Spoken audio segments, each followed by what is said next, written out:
মহান ৰাজা দৈত্যেশ্বৰ জয় হো।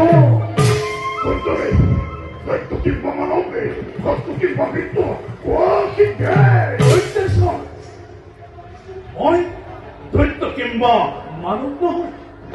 ডাবৰ পাছতে নিজ ৰাজত্ব ল'বৰ বাবে মৈত্য লৈ আহিছো। মই যুৱৰাজ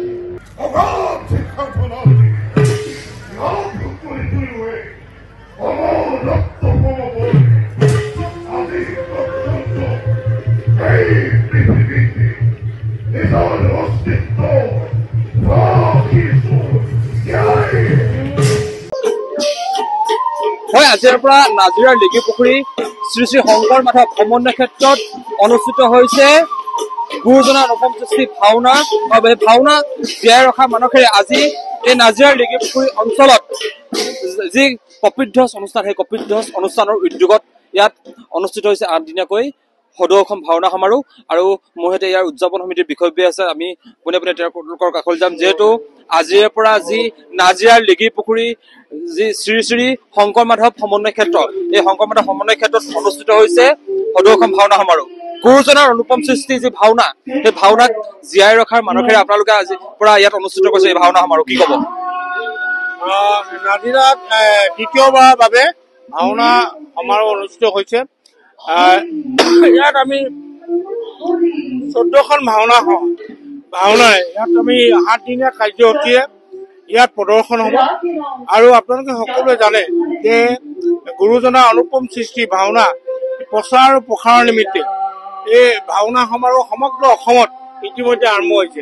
2006 চনত আমাৰ শ্ৰী শ্ৰী আউনী সত্ৰৰ সত্ৰাধিকাৰ প্ৰভুৰ নেতৃত্বত, পীতাম্বৰ দেৱ গোস্বামীৰ নেতৃত্বত প্ৰথমবাৰৰ বাবে ভাওনা সমাৰোহ অনুষ্ঠিত হৈছিল। আৰু আমি ভাবোঁ যে এই ভাওনা সংস্কৃতিয়ে গুৰুজনাৰ অনুপম সৃষ্টিক ভাৰতবৰ্ষৰ বিভিন্ন প্ৰান্তলৈ লৈ যোৱাৰ ক্ষেত্ৰত বিশেষভাৱে সহায়ক হ'ব। আৰু আমাৰ এই আজিৰ ভাওনা সমাৰোহৰ ইতিমধ্যে গুৰু আসন প্ৰতিষ্ঠা, ধৰ্মদত্ত স্মৃতি দৰ্পণ, নাম প্ৰসংগ আৰু ভাগৱত পাঠ, এই অনুষ্ঠানৰ সামৰণিৰ পাছত, পুৰণি অনুষ্ঠানৰ সামৰণিৰ পাছত ইতিমধ্যে আমাৰ প্ৰথমখনি ভাওনা ইতিমধ্যে আৰম্ভ হৈছে। আমি ভাবোঁ যে এই ভাওনাই আমাৰ সমাজখনত যি অপ্ৰীয় ভাৱ আছে সেই সকলো আঁতৰ কৰি ইজনে সিজনৰ প্ৰতি আন্তৰিকতা বৃদ্ধি কৰিব আৰু প্ৰতিজন মানুহৰ বন্ধুত্বৰ ভাৱটো আৰু সমন্বয়ৰ ভাৱটো জাগি ধৰিব। আমাৰ এই ভাওনা সমাৰোহখিনিত আমি আপোনালোকক জনাবলৈ সুখী হৈছোঁ যে ইছলামধৰ্মী লোকসকলে সম্পূৰ্ণ তেওঁলোকে সহযোগিতা আগবঢ়াইছে।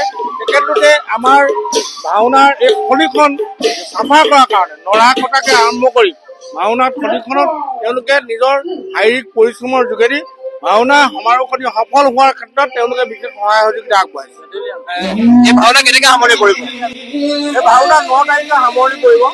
9 তাৰিখে আমি ইতিমধ্যে আমাৰ স্বনামধন্য সত্ৰাধিকাৰ প্ৰভু, যিগৰাকী প্ৰভুৰ নেতৃত্বত প্ৰথমবাৰৰ কাৰণে ভাওনা সমাৰোহ আৰম্ভ হৈছিল, সেই প্ৰভুক আমি নিমন্ত্ৰণ জনাইছোঁ। তেখেতে এই সমাৰোহ অনুষ্ঠানটিত তেখেতে অংশগ্ৰহণ কৰিব। আমাৰ এটা এই ভাওনাৰ অন্যজন উদ্যোক্তা আছে কি ক'ব যেহেতু আজিৰ পৰা নাজিৰাৰ লিগিৰি পুখুৰী যি শ্ৰী শ্ৰী শংকৰ মাধৱ ভ্ৰমণৰ ক্ষেত্ৰত অনুষ্ঠিত হৈছে সদৌখন ভাওনা সমাৰোহ কি ক'ব আমাৰ নাজিৰাৰ লিগিৰি পুখুৰী খনিকৰ গাঁও লাংকাটনি গাঁৱৰ ৰাইজৰ যি প্ৰচেষ্টা এই প্ৰচেষ্টাত আমাৰ এই আজি ভাওনাভাগী আজি শুভাৰম্ভ আশা কৰিছোঁ ৰাইজৰ আমাক ভাওনা দলবিলাকক উৎসাহিত কৰিব লগতে আমাৰ যি গুৰুত্বপূৰ্ণ অৰিহণা আগবঢ়াব প্ৰতিদিনে কেইখনকৈ ইয়াত ভাওনা প্ৰদৰ্শন হ'ব প্ৰতিদিনে আমাৰ দুখনকৈ ভাওনা সৰ্বমুঠ আমাৰ 14টা দলে অংশগ্ৰহণ কৰিছে আজি প্ৰথমখনতে মেটেকাৰ দলে অংশগ্ৰহণ কৰিছে আমাৰ শেষৰ নাটকখন আমাৰ একেবাৰে যিজন প্ৰাইজ ডিষ্ট্ৰিবিউশ্যন আছে সেইদিনাখন আমাৰ বয়োজ্যেষ্ঠসকলে 60 ঊৰ্ধ বয়সস্থসকলে দুনৱব অভিমন্যুব নাটকখন অভিনয় কৰি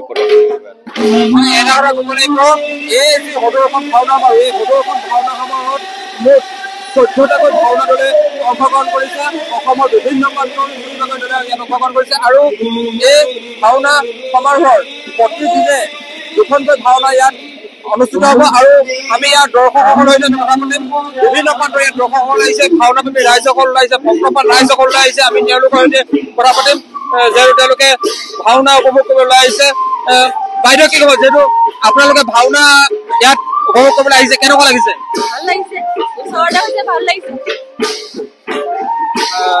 আৰু দুইখন ভাওনা চাবলৈ চাব লাগিব হয় এইদৰে যিসকল ভাওনাপ্ৰেমী ৰাইজ ভক্তপ্ৰাণ ৰাইজসকল ওলাই আহিছে বুলি ক'ব লাগিব আৰু দেখা গৈছে আজি এক আধ্যাত্মিক পৰিৱেশ এতিয়া বিৰাজমান কৰিছে এই নাজিৰাৰ লিগিৰি পুখুৰী শ্ৰী শ্ৰী শংকৰ মাধৱ সমন্বয় ক্ষেত্ৰ